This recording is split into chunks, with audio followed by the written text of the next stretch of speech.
Good evening, ladies and gentlemen, and everybody from Migori County. This evening, I wanted to make one statement, and this statement goes to the Member of Parliament for Uriri Constituents, the Honorable Mark Nyamita.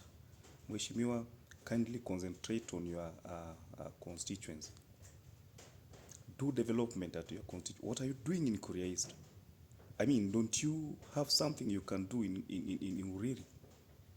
You're joining Mheshimiwa Kitayama to launch and relaunch projects that have been there since 2022.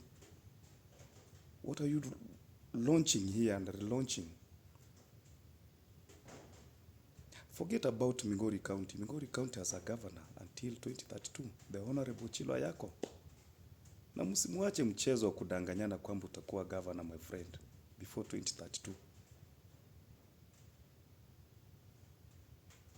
I want to advise the people of Uriri, kindly recall your member of parliament, advise him, sit him down and tell him to do what you voted him to do. Sio kuranda hapa Korea East ambayo tuna mashida yetu. Na msicheze na Uchilo, mtanyoroshwa vizuri. Haya, tumewaambia, sisi ndio tuko.